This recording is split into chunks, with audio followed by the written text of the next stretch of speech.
Welcome to Business Innovators Radio, featuring industry influencers and trendsetters sharing proven strategies to help you build a better life right now.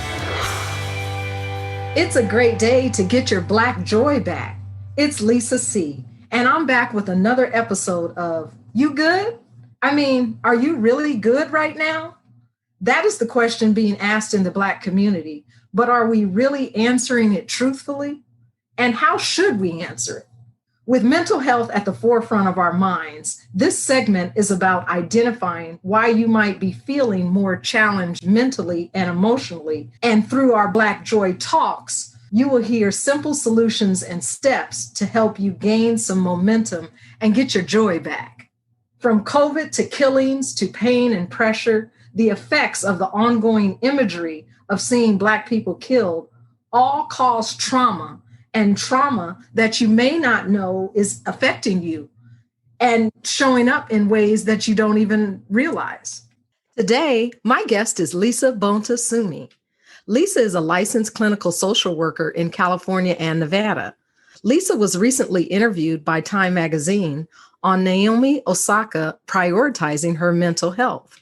Lisa serves elite athletes at the collegiate, Olympic, and professional levels in her private practice. She is also the mental health and sports performance specialist for the Oakland Roots, a men's professional soccer team driven by purpose and commitment to social justice and equality. If you are a Black female elite athlete at the collegiate, Olympic, or professional level, or if you are a parent of an elite Black female athlete, today's show is for you, even if right now you're good. Welcome to the show, Lisa. Thanks, Lisa. I'm so happy to be here. It's amazing and exciting. I'm excited as well. I always like to kind of start with an icebreaker. What sport did you play and why?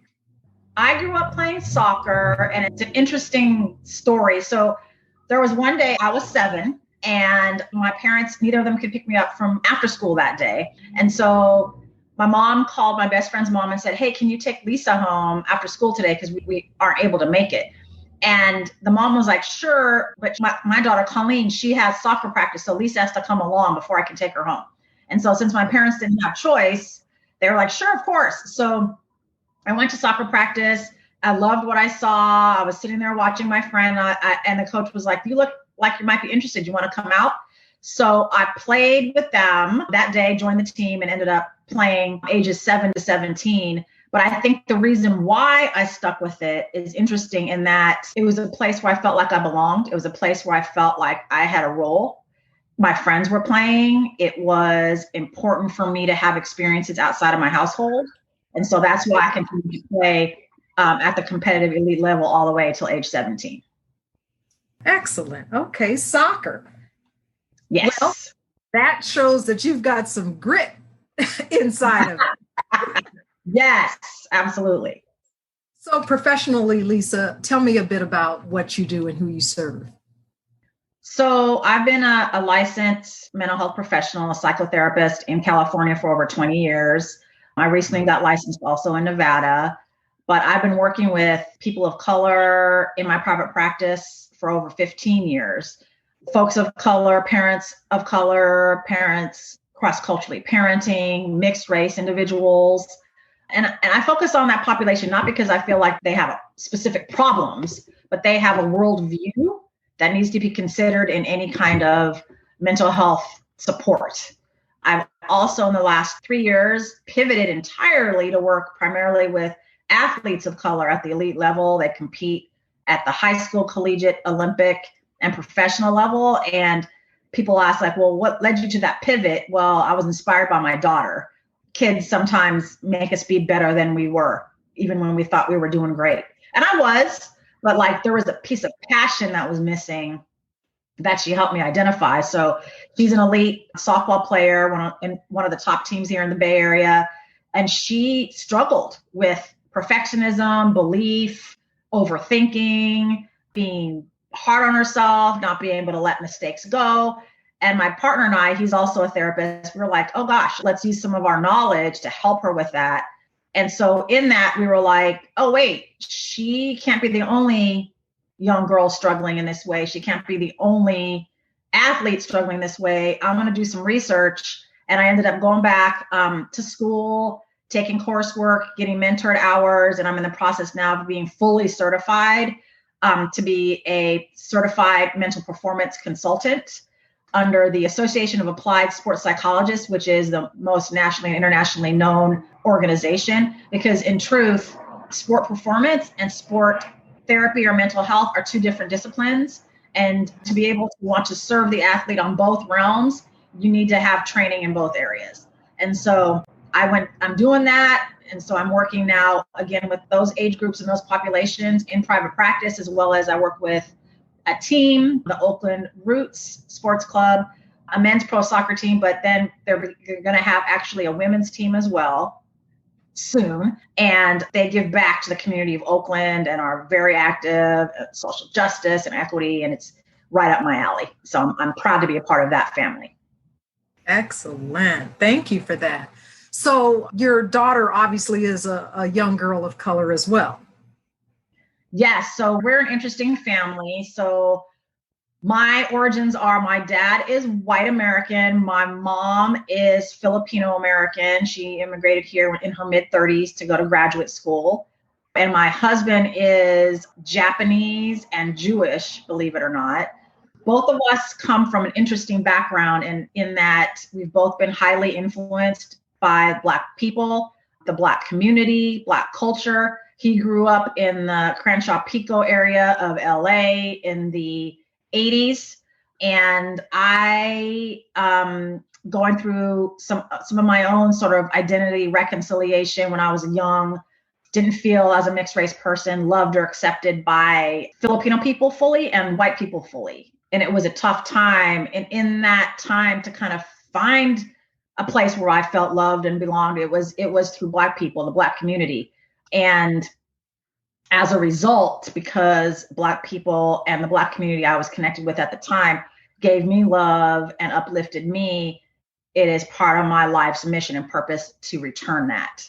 And so I'm a member of Delta Sigma Theta Sorority Incorporated, where it's our at the center, justice and equity for Black people, Black women. So that's something that I'm active in, and it's just part of my life. Like, if there's a joke that if you went to our wedding or saw our wedding pictures, it'd be like, what's going on here? Because there are these two sort of lighter complected folks getting married, but there's all these Black people on each side of the bridal party and in the audience. So it's hella funny.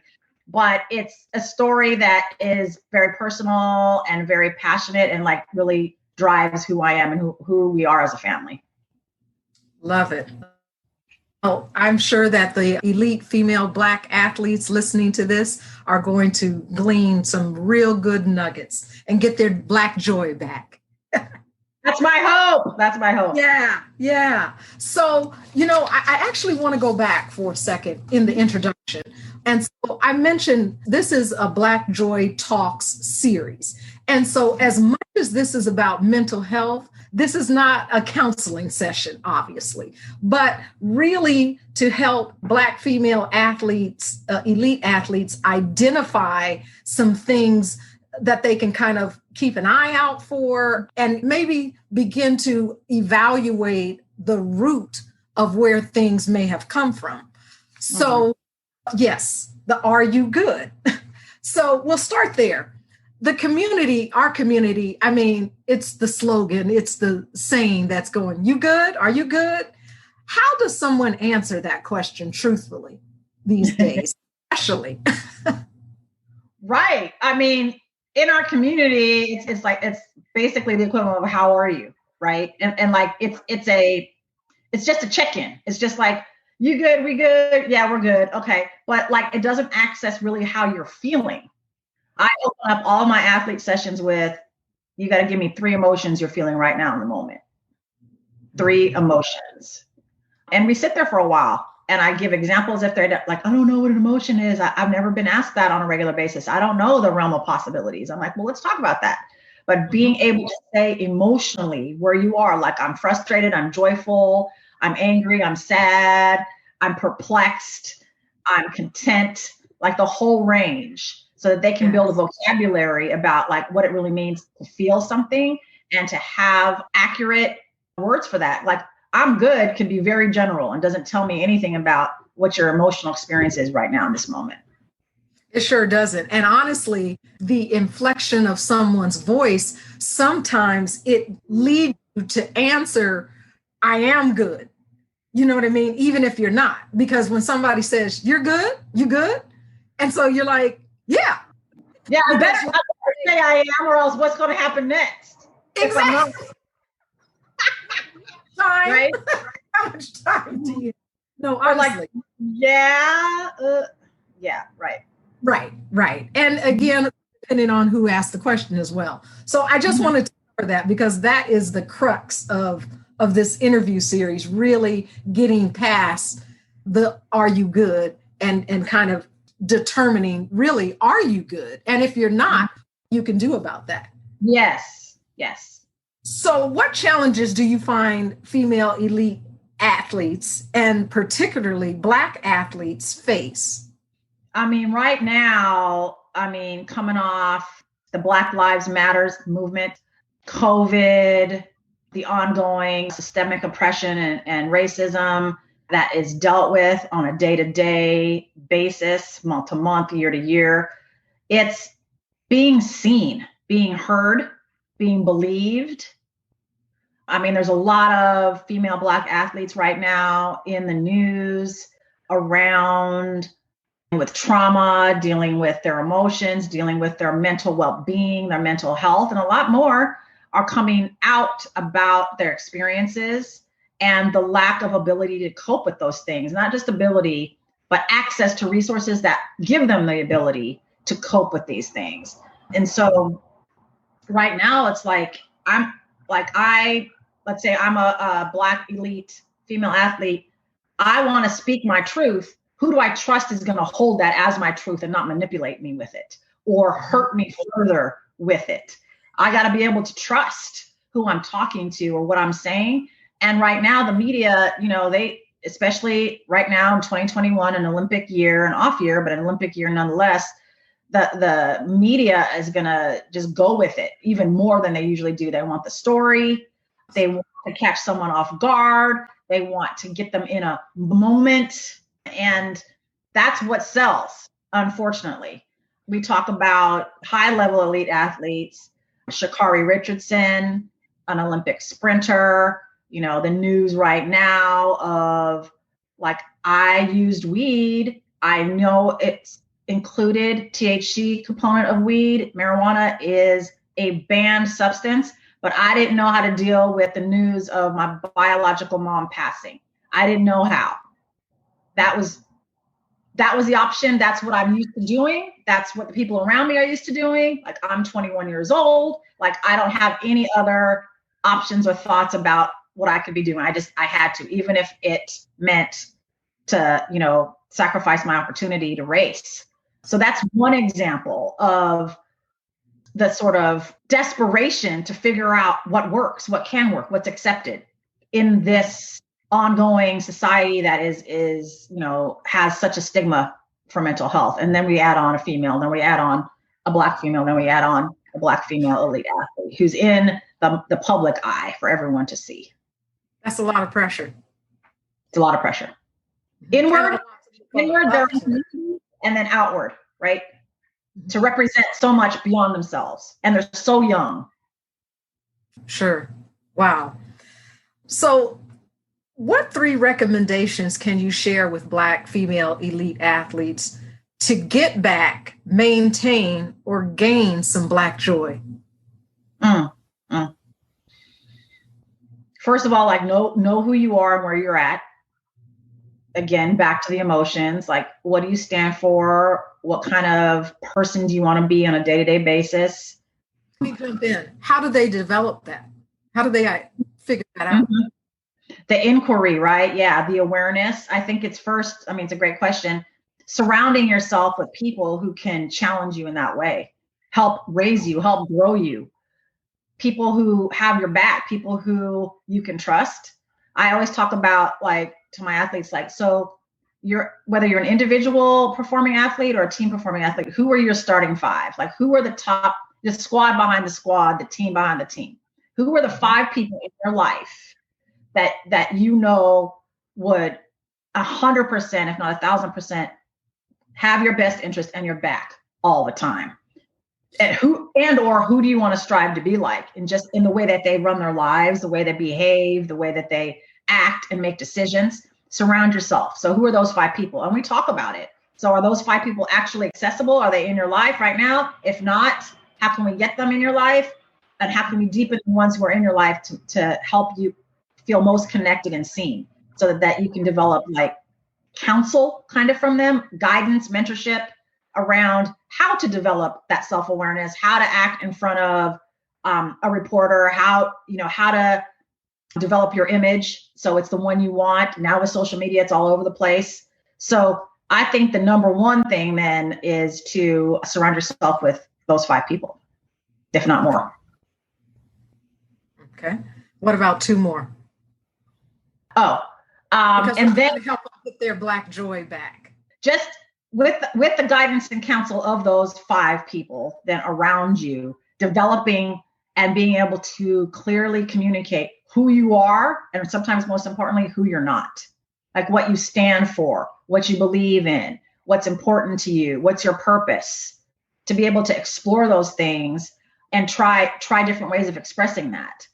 I think also those 5 people could and should include professionally paid people to handle the social media, to handle your mental health, like a sports therapist or sport performance consultant, someone who helps handle your money or teaches you how to handle it, things like that. I think at the elite level, they are so hypervigilantly seen, but so underknown, if that makes sense. People project who they are onto them, and that's who they believe they are. And then sometimes the young ones buy into that or don't know how to like differentiate like what I'm seen to be and who I really am or want to be. So building that self-confidence, being strong in that, and having the support to sustain that and help you make the right decisions along the way. So what that's heard from you with that, some of those 5 is somebody that handles your money, a mentor, and a mental health professional. What about possibly a PR person to help at that elite level? Yep, the social media piece, because I think along the way, if we were to take, Naomi Osaka and her situation along the years, I mean, she's still only 23. Like, she had a traumatic experience when she beat Serena Williams. It was a big day for so many people. Serena is our queen, was our queen for so long. And then who's this unknown coming in here all young, taking her down from her throne kind of thing. And people didn't know who Naomi was. So they booed her when they made the announcement at the end of the match, to announce who was the winner and the runner-up. And they booed her as a champion because, again, they didn't know her. And because, how dare you, do that to Serena? And she cried and she had a hard time. She refers to that moment as a really, really tough time. And then now, it should have been the pinnacle. It should have been a joyous moment. Exactly. And Serena, because they know each other, was able to kind of like, support her and help her and uplift her. But she is a sensitive soul and it's hard, and she's just trying to be her. And now we look at, she's deliberately withdrew herself from the French Open to take care of her mental health and to take care of the quote bouts of depression that she's had. So, and people gave her backlash for that. There was a lot of supportive people. And then there were a lot of people like, what? She's being spoiled, or like she needs to just push through it. And that's the other thing that elite athletes, male and female, but female especially too, is like, you need to just push through it. Don't acknowledge what you're going through. You just got to push through it and suck it up and, get through it. But I think generationally, things are getting better there. There's some more understanding, more compassion about that these athletes in the end are human and have a full human experience just like anybody else. Absolutely. So in that vein, what have you found in your, over a decade and plus of counseling? What have you found are some of the typical challenges Black female elite athletes face? Mm-hmm. I mean, I think it's managing that pressure on and off their field, court, ice, wherever they perform. The historical place that our society puts them in around, they're dealing with a lot of racism, genderism, sexism, and how to cope with that. There's so many ways that they doubt themselves. They doubt themselves. They doubt their contribution. They don't believe in themselves. And that's just enforced all around them. So with lack of knowledge and resources, it's easy to turn to drugs and alcohol, to turn to something to just numb the experience of being overwhelmed. And it's easy to be, I feel like, negatively attacked in the pressure of representing the community and their families. So it's pressure all the way around. Like, that's the number one thing. And then the lack of belief and us getting to a place where they can really, really start to believe in who they are beyond their sport. Like, the sport is just part of them. They're not defined by it. The sport, it actually helps them to ready them for life after sports, the skills that they learn there, the experiences they have, the travel that they're able to experience, the relationships they're able to make, even with their competitors, is super, super special. And so how to make that actually a big part of who they become and not drown sort of in the pressures and in the maladaptive behaviors that can come of that. I find it interesting, as I still like to say a forever athlete, but a former elite basketball player. I find it interesting that one of the main components that you help female athletes, elite, professional, collegiate, Olympic athletes deal with is belief in themselves, because we're talking about elite athletes. We're not talking about recreation athletes. Right. Exactly. Excellent. It's still an issue. I'm sure you can relate, because there's so many ways now with social media too. They have to learn too, right? The social media, like one bad tweet or post from someone else is easily internalized by a lot of these athletes. And so how to manage that is a huge part of it. And they're perfectionists, right? We know this. So they want to please everyone. And when that can't happen, it can be heartbreaking for some of them. And we think that they're just these strong people, and they are, but they also have hearts and they can be hurt. And so it's training in the skills to help put those things in perspective and to control the controllables. Like, we can't control what someone tweets or posts. We can control our response to that. And based on who you are and who you want to be and are becoming, how would you like to handle that? What would be the most representative way to handle that about who you are and who you want to be in this situation? And is that some of the therapy, if you will, help that you offer, working through that? Yes. So it's the sport performance mental skill training that can apply. That's the one discipline. And then there's the discipline of mental health, which is supporting emotional, psychological, and social well-being, and being able to prevent the mental health of someone to decline into like mentally challenging or a mental health disorder. So there's that piece, which I can do. So the depression, the anxiety, keeping that manageable and at bay as much as possible. And then there's the specific mental skills training, how to deal with what comes up on the court and off as an athlete. The cool thing, though, is about those mental skills training is very specific to the lingo of the discipline, but it's really dealing with life too, skills with life, because there's always going to be something that's out of your control that you have to deal with. There's always going to be some form of adversity. So I always, whenever I train on the mental skills, you can do this at school too. You can do this at work. You can do this in your relationships. Let's talk about the transference of that and what that could be. So I'm able to do a lot, which is cool. And like, for purposes of like interviews and things like that, I like to separate them out because not everyone can. But the way I have a conversation with my athletes and relate, it's all mixed in my head, and they don't even know what I'm thinking about. It's like we're having a conversation just like we are right now.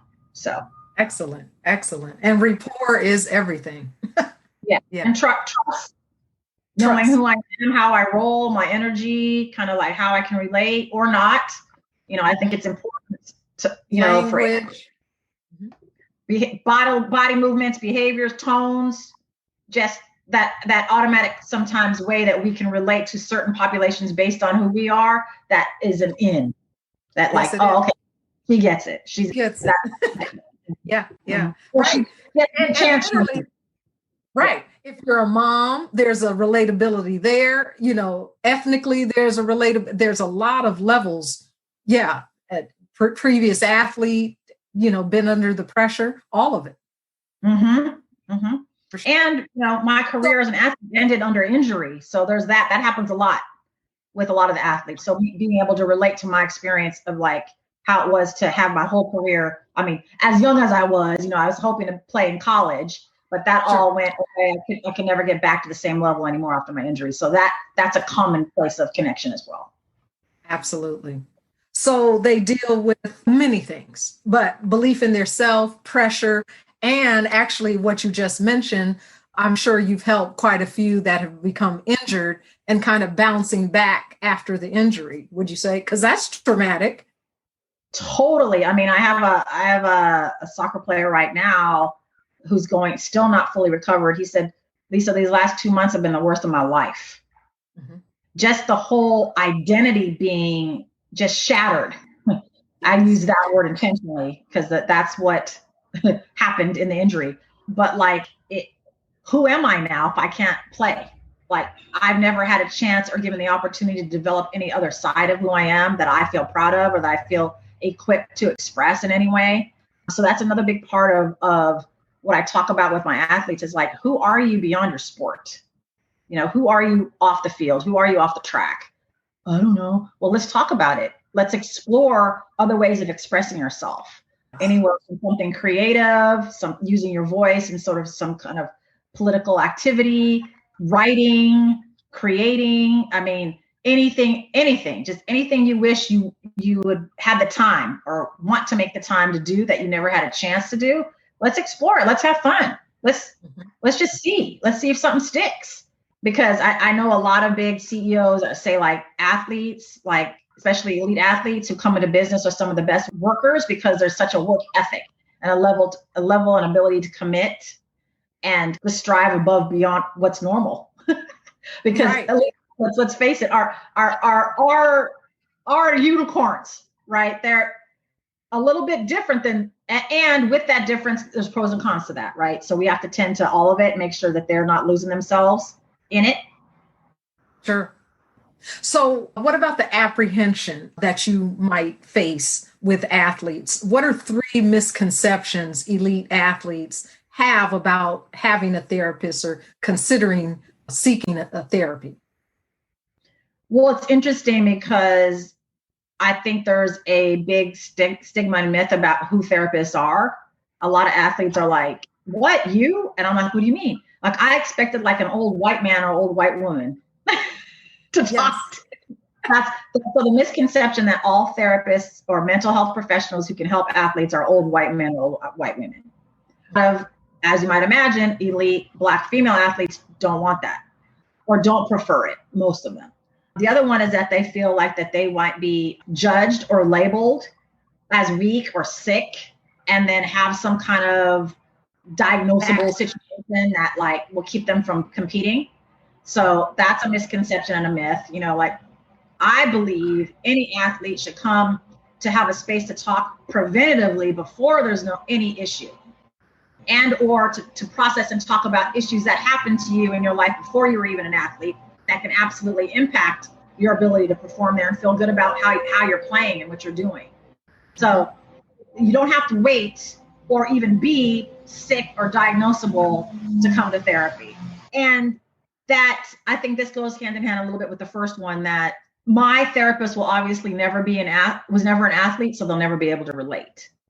So being able to have an athletic background and to have, not missing out on like time with your friends or like the prom or things like that is something that I get. So bringing that piece in there when a lot of athletes might not realize that there are, sports therapists who have been athletes themselves and, can relate on that level. Whether I talk about it or not, there's a way that I'll let them know that I get that, so whether it's very intentional and direct or more slightly sort of like a little bit like on the DL a little bit where they get it, or like, oh yeah, she gets it, is super important. So the relatability that, therapists don't look like me or behave or talk like me.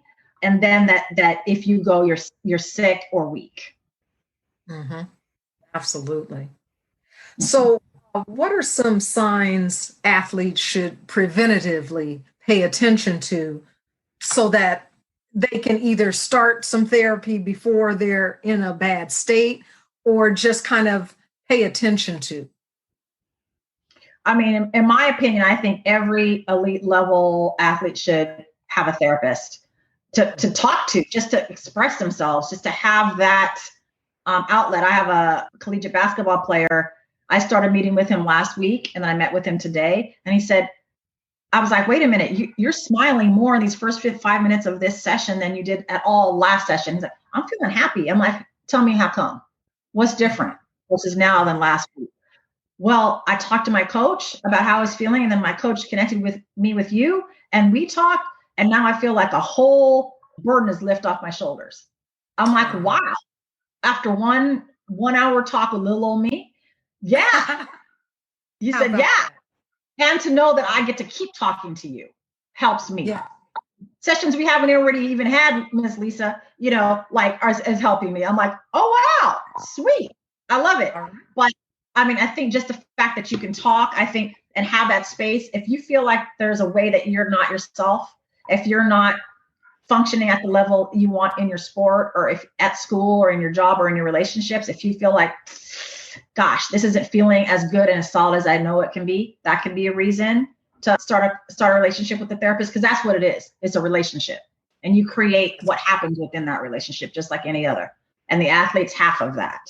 So another example could be if they feel like they're isolating and not wanting to go do fun things that they usually found fun, and like not having the energy to want to go hang out with friends or do a hobby or something they know is good for them, but they're just not wanting to do it. So there's like a little funkiness there. And if they're just feeling blue, down, having maybe some really, intrusive thoughts that are negative, that aren't supportive, and you can't stop them from coming, they're like just kind of there, like you're nothing, or you're not about anything, or like this ain't worth it. Stuff like that could be if you feel like you're not sleeping in the same way, maybe sleeping too much or not enough. Insomnia, this is one that people miss, that if you wake up too early, it's not if you can't go to sleep or stay asleep. It's also if you wake up too early and can't go back to sleep and wish you could, that's a form of insomnia too.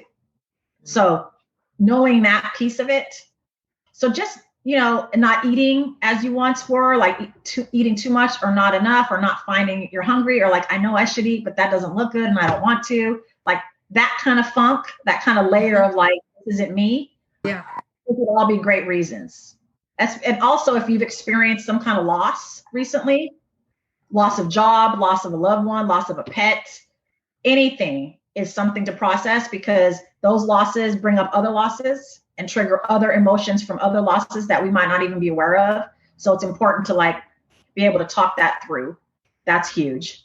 And if you find you're using, that's a huge one, right? And then if you're finding you're using, like I said earlier, maladaptive ways of coping that have more consequence than you would prefer, like drinking more than usual, smoking more than usual, or doing a behavior, eating, shopping, gambling more than usual to kind of keep your emotions away from you, that would be another reason too. Yeah, there's a lot there. Mm-hmm. And at the end of the day, as athletes, it only makes sense to have, you got a coach, you may as well have a mental health coach. Exactly. I mean, that's all my sessions, training sessions. Yeah. We're here to train your mind. That's what we're doing.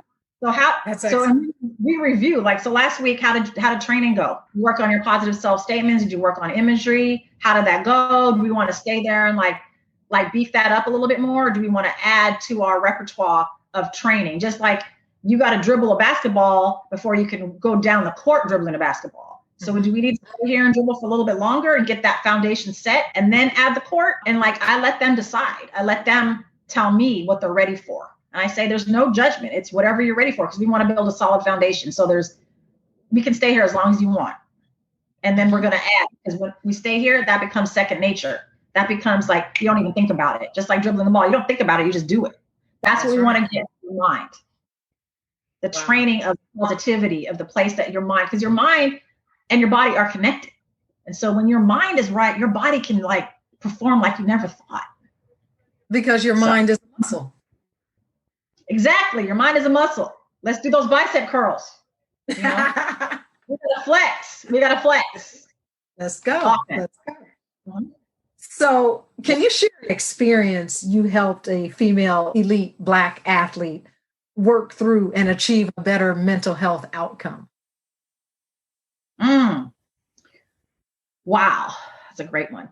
So mental health, when I say mental health, the way that I see it about it is that you are solid in your ability to express your emotions, have tools to shift your emotional experience if it's not a desired one, have solid relationships, being able to give and receive to those, and as an athlete, be able to have solid mental training regimen where you feel like you have skills to handle the pressure of your sport. So I'm thinking of, believe it or not, a young adult Black female tennis player. She'll tell you, she's like, I'm not smart, Lisa. I'm not going to college, but I want to play tennis professionally. So she was amateur elite. And I'm like, okay, like, first let's break that down. Who told you weren't smart? Right. Where's that coming from? And what do you mean? Like, how do you define that? You know, and so we spent many, many weeks just breaking that down. And really it was her succumbing to her lack of belief and the societal pressure and who she's supposed to be. Right. And then she had some injuries. She's not able to play professional. We're still working on that, but she got into college, a 4-year college, and she's playing for the team. Okay. And so what's huge about that for her is a level of self-confidence, a level of belief, a level of belonging, and just a level of esteem, all like propelled to another level, because there was a way that wait a minute, I'm going to college. People told me I wasn't smart. Mm-hmm. And then I get to play my sport at my college. Oh shit. I thought that I could only play that amateurly or professionally. I have a sense of pride in my school, myself, in who I am as a student athlete, what I contribute to my community at the school, and my family's proud of me. So I'm happy. I think the biggest lesson there is, don't ever feel like don't underestimate yourself, or don't ever think what you're dreaming to do isn't possible, but just be open to how it might look. Mm-hmm. Be open to how it might look, because it might look very different than what society's telling you. And it might be very different than what you've been telling yourself for so long. Like, be open to that. Yes. You know, she's like, Miss Lisa, I got Black girl magic. I'm like, yes, that's you right. do. Yes. That's and you better own that. You better own that. So the belief in herself brings a tear to my eye, because there was a way she didn't. And in her mind, her parents gave up on her and believing in her as well. So and that's traumatic in itself. And then, I can go on, but like, it's not the most glorious story, but it's a story that's very heartfelt and real. And it's something that like will always be in my heart with her, for sure. It's actually a very good story. A lot of people would like to achieve that outcome. Like, it's not the stars and the glitz of professionalness and that. And, you know, it's like, we focus on the process in my work. If that's where it goes, if that's the outcome, sweet. But like, I want to develop and support a solid human being who feels confident as a Black female in this world. Mm-hmm. That's what I want to help be a part of. You know, and the reality of it is, you don't know what the rest of her story is going to be. So that story is evolving. Yes. And I just feel touched, moved, and honored to be a part of it, even just for one day, that someone would trust me to be in their lives for just one day to contribute to their journey in some way, you know? Excellent. Do you have some time in your life that you actually had to work through fogginess, if you will, a hard moment mentally for yourself? is there something that you would be willing to share just to kind of help people understand that, again, you do understand? Yes. I mean, I think of two things. I mean, one as an athlete and one as a human/mother. I mean, I think that, as an athlete, after I got hurt, I was in a very dark place. I didn't know who I was besides the sport and school. And that wasn't enough for me at that time. And I didn't know how to express myself healthfully. And I used my body because that's what I knew how to use in my sport. I used my body to gain love. I used my body to manipulate people and hurt myself. And I learned through the love of, again, my Black brothers and sisters in this case, in this time of my life, to love myself, to own who I am fully, and that I'm bigger and have much more to contribute than sports or even my studies, like pushing me to learn who I am. That, I'm sorry, I'm a cuss, but that shit wasn't easy. Like that shit. That's right. Like what? Like, oh my God. Like it was the hardest thing in my life and the most joyous, beneficial, valuable thing in my life, to learn who I am fully as a human and to love myself for who I am, and to love myself unconditionally, no matter what I did and who I was around. Did you work through that yourself, or did you seek a mental health professional? Yes, I had a therapist at that time, a woman of color, super important for me at that time. And then my work study, love her to death, she's still in my life. My work study boss, who I spent many, many hours with, she was a Black woman. She became my second mom in college, and she welcomed me to her family. I went to her family's church on Sundays. We played spades and had Sunday dinner together. I got really close with her two kids, who I'm still connected with now. And so I gained a family. I gained a community. I gained love of people who accepted me for who I was. So that was very, very moving, very moving. Yeah. Excellent. Thank you for sharing that. Yes, of course. I'll share one more. The other one was, like we talk about all our lives, especially as athletes, like don't get pregnant. Mm-hmm. Like try to be safe. Don't get a venereal disease. Don't get whatever. Like just try to keep your body healthy, right? So I lived my whole life doing that. And then when it was time, when I decided, okay, I'm in my stage of my life where I can have children and want to have children, I couldn't. So I struggle with fertility issues for many, many, many years. I've had multiple miscarriages. I've had an ectopic pregnancy, is when you get pregnant in your fallopian tube and it becomes dangerous. And the doctor was like, you have a high pain tolerance, huh? I'm like, I think I do. Yeah. I think that's like how I thrived and survived as an athlete and just in my life. But because I carried that baby in my fallopian tube for a long, long time, when it should have given me pain and brought me in. That was a huge loss for me, that loss of that baby, and then my fallopian tube as well.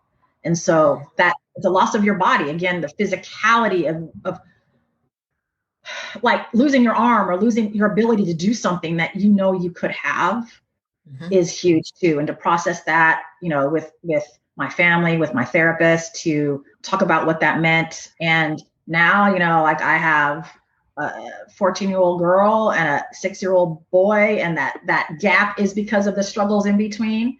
But I gave up at some point, and then something in my spirit moved me, because this is interesting. I didn't just have a therapist, but I had an indigenous healer. She's of Mexican descent, and she took me through a lot of spiritual work. She actually was the one who married us. She did the naming ceremonies for both my kids. So she's a huge elder and spiritual being in my life. And so that sort of holistic way of healing, she helped me a lot with that. And she told me at that time, I know you're at peace with only having one kid right now and you're good, but she literally said, I see a baby boy though. So I don't know what that means right now, but I see a baby boy. And I was like, okay, she can see a baby boy. I didn't really, because I was so clear that I was done. I was so fine with it. I was in a really good place. So I didn't really take that. I didn't really listen to it. I was like, oh, thank you. Give her a kiss. Thank you. Was it my nephew? Was it my godson? Whatever. But then shortly after, several months, I think I opened my heart to a different way of trying to grow a baby, and, took some risks and did some alternative things. And 8 years later, after my first baby was born, I have our son, and he's amazing. And just, so it's a lesson in perseverance, determination, thinking out the box, trusting the process, all the things I learned as an athlete. Let's go. Come on. I applied to this area of adversity in my life, having my starting five, thinking out the box, being open to how things can go your way, even in a way that you didn't imagine, and being open to that. Trusting yourself, trusting the people in your life. So that's another, I think, really important, area of adversity or challenge or place that I've grown. I'm not the same person after either of those experiences. So thank you for asking. That may be the most valuable share you've given, honestly, because I'm sure there's going to be plenty of women that can glean from what you just shared. Thank you for that. Thank you. Thank you. So why should female athletes stay woke with their mental health? Like, don't give the canned answer. Like, why? Why should they? I mean, they're already successful. They're living the high life. Why should they stay woke with regard to their mental health? That's temporary, Lisa. All that stuff is temporary. They need to stay woke so they can contribute to themselves, their family, and their communities. You are only going to be an athlete for so long, I'm sorry to say, due to whatever brings you to exit the sport. Age, opportunity, injury, it's temporary. Just as the limelight is temporary, the glory is temporary.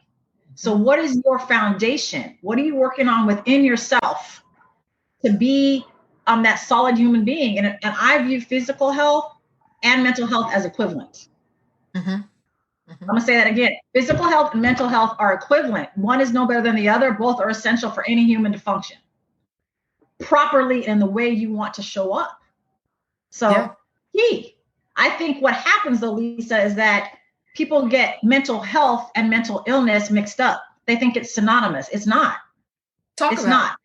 So mental health is being physically healthy, mentally healthy. It's the same thing. So we still go physically to a doctor for our regular checkups, even when we have nothing going on, right? We still have conversation and relationship with our doctors, even when nothing's going on. That should be the same thing with our mental health. Even if there's nothing remarkable or red lightish about what's going on, you still need to tend to it and take care of it and and commit to it on a daily basis. What's going to make me mentally healthy today? This is what I need to do. Does that mean setting a boundary? Does that mean eating right? Does that mean saying no to this person? Does that mean getting massage? Does that mean going to this event because I know it's going to be super fruitful for me? Like, what are you going to do for yourself?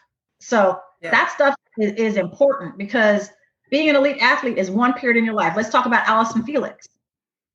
She is amazing. She's been an Olympic athlete, track runner since she was 15. She's now a mom at 35, going to her 5th Olympic Games as a mom, and had a traumatic birthing with her baby. There's this powerful picture that's on social media right now. I reposted it. It's black and white, but she has like all her medals draped on her. And then if you go a little lower, and I don't think people will really look, she's like right at the top of her belly button. You can see, or like below it actually, you can see her cesarean section scar. That's there. You is showing that? What? That's a scar of pride. That's a battle scar. That you and your daughter have survived, despite that she was in the neonatal, EQ, that Allison's life and her daughter's life were in jeopardy. And now she goes and she is a social justice advocate for Black mental health, Black parents' mental health and medical health, physical health. The way that our Black mothers are 3 to 4 times likely to die in childbirth has nothing to do with their physical ability to give birth. It's societal racism and oppression in the hospital that happens with not listening to them for what they need, not listening to their birth plan, putting them in a box around how certain populations need to birth. It's just so complicated, but she's now a spokesman for that, went to Congress. So she has a life beyond sport. I mean, the best is yet to come for that woman. She'll be in her 5th Olympic Games, but she's an entrepreneur, designing her own shoe company. I mean, I could go on and on, but that's an example of learning from your sport, the intrinsic benefit that helps build your character to then go on and be the woman, the human you want to be afterwards. And that's very valuable, because think about all the athletes after the game is over. If they weren't on the mental treadmill, if you will, while they were playing their sport, once the sport is over, how many athletes just crash and burn because of identity issues and so on and so forth? So many.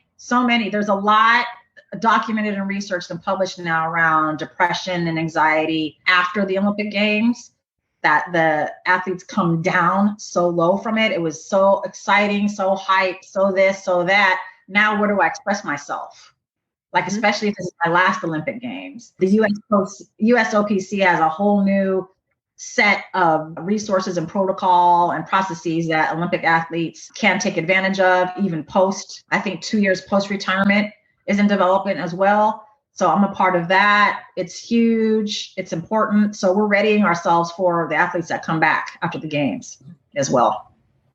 Excellent. A couple of more questions, but I want to kind of shift a bit. Black female elite youth athletes. I want to just speak to the parents of those athletes for a moment. Many parents and family members may find it hard to believe that their successful athlete is struggling mentally or emotionally. A lot of pressure, as we've been talking about, on them, both internally invisible and externally visible pressure. Can you talk to what a parent should look for and why they should consider getting even their youth elite female athlete into some type of therapy pre problems or pre-identifiable problems? Right. I mean, anyone who performs at whatever age has pressure, and that needs to be taken care of, meaning care needs to be taken in that environment. I have a couple young elite Black athletes, male and female, where unfortunately, and this is a whole level of it too, the parents are a source of that stress. And being able to talk, that the finesse that it takes and training and expertise it takes and experience to talk with a parent saying that, you are actually part of what's challenging right now. Let's acknowledge that, understand it, and shift from it, is the role I feel in my Black elite athletes of intergenerational trauma and expectation, that a lot of the parents of my athletes have their own trauma that's been unrealized and unprocessed.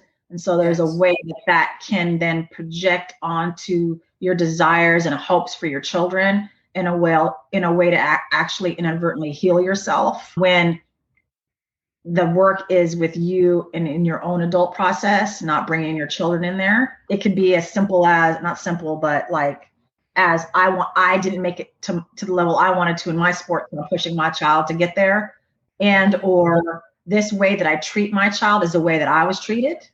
And so that's how I'm going to do it, even though, there was trauma and possibly abuse in that approach. Because there's no other way. And they don't realize the effect of either of those that you just mentioned on their child. Yes. And how does it show up? How does it show up on the athlete? Well, I have one athlete. She she's a soccer player. She'll go out and she gets a lot of negative body language from her father when she makes a mistake. Okay, on the field. So she'll miss a goal. I mean, not trying to, obviously. She'll miss a goal and then she'll kind of look over there with a side eye, and then her dad is like, doing all kinds of crazy negative stuff, right? And so she's like, damn, like I tried, so then the self-confidence goes down, the self-esteem goes down, the feeling like he believes in her goes down. And so she will turn that anger for him inward. And what she'll do is participate in disordered eating, which can come in many different ways. One way is like they all go out after the game to celebrate with their family, and she won't eat. I don't deserve to eat. I didn't play well.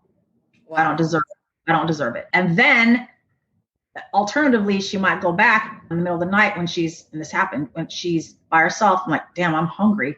She'll go and pig out, in the middle of the night and then make herself throw up.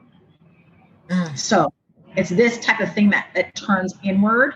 That's very problematic. And so being able to label what the behaviors are factually and what happens without any, like, a lot of emotional stuff on it is the best way to have a conversation with the parent about it, that this is what can happen. I have another athlete who in COVID was really hard for her. She couldn't play with her team. She was doing homeschooling. It was hard. She actually started to feel suicidal during that time, like 3 months of the time, more in the winter. And she had never told her parents. And so she's coming to me now in the springtime talking about that and what she's feeling now. And I was like, do you think it's important that your parents know about that you don't have to put this perfect face on, that you still struggle now? You don't have suicidal thoughts anymore, you're telling me, but you worry about belief and, you blame yourself a lot. She has a lot of, like, really intense critical self-thought, like you ain't shit type of stuff, like you're fucked up, like stuff like that, like you are not capable of love, no one loves you, stuff like that. And like, do you feel like it would be important for your parents to know that that's what you go through so that they can best support you? And she kind of cried and she's like, it's best, but I feel very ashamed by it. I'm like, well, that's common and normal, and we'll work through that. The first antidote for shame is acceptance. So you need to accept that you were doing the best that you could. And and I accept you for who you are as a full human. And let's give your parents a chance to accept you for who you really are, not for what you portray. Right. So deep stuff like that, right? Yeah. I bet you athletes deal with shame. I mean, when we talk about the trauma of shame, yeah. Wow. Yeah. Shame as a response to trauma, and then the trauma of having it. Right. It's very circular, intense process. Yeah. Mm-hmm. Wow. And trauma of a parent not accepting you, to all the way to childhood trauma of being neglected or abused, to athletic trauma, like Naomi Osaka being booed at or being shamed because of a result was not ideal. There's so much different ways. We think that trauma is like a big thing, like I was sexually abused every day since I was 0 to 18. It doesn't have to be.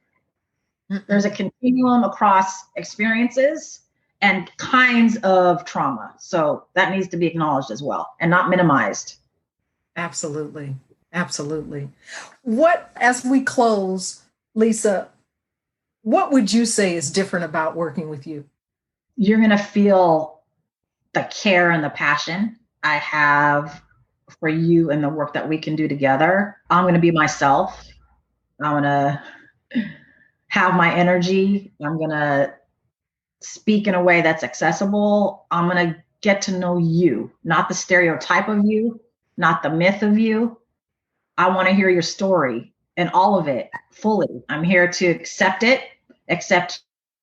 you, and let you know that you are enough. You are enough beyond your sport, beyond the role you play right now, that you have everything you need to be who you want to be. And I'm here to support you. It's a relationship that we're committing to together, and I'm going to do my half of it, if not more sometimes. So I look forward to anyone who's willing and wanting to work with, someone like me and what I can offer. That's excellent. And how can people find out more about you?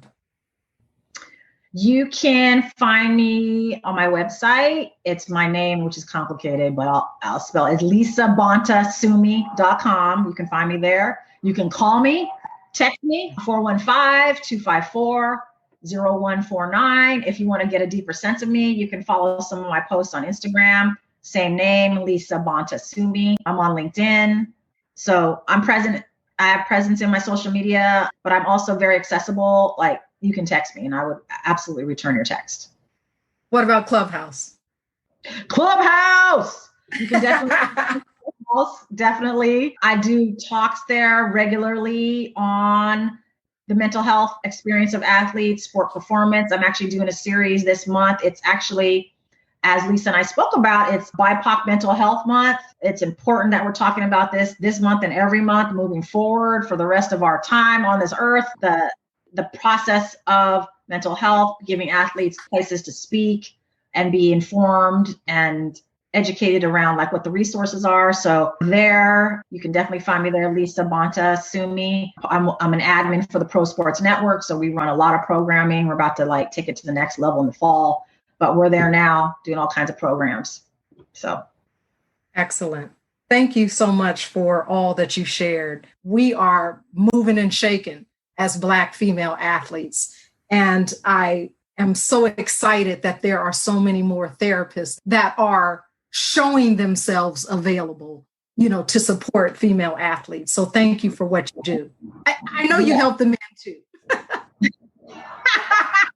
Yes, thank you. It's my honor, truly. And really, my purpose is to be for someone who I wish I had when I was growing up, when I was in my athletic career, around loving myself and accepting myself for who I am. So it's my mission to provide an opportunity for women to get in touch with that, for Black women to get in touch with that, and know that they are more than they'd ever imagined, like just to open their minds and hearts to it and be curious and learn about yourself. So. Yes. And this segment is sponsored by and a part of a new movement called Black People Forward. And that movement is focused on health and wealth. So keep an eye out for that as the initiative launches. And again, thank you so much. And the whole purpose of this segment is to bring back the Black joy. I mean, there's joy, but there's something different with something in Black joy. And the last year and a half or so many people have kind of lost some of their joy. And hope this segment will help them, just kind of wake that joy back up. Thank you again. Yeah. I truly hope so. You're very welcome. My pleasure. Thanks for listening to Business Innovators Radio. To hear all episodes featuring leading industry influencers and trendsetters, visit us online at businessinnovatorsradio.com today.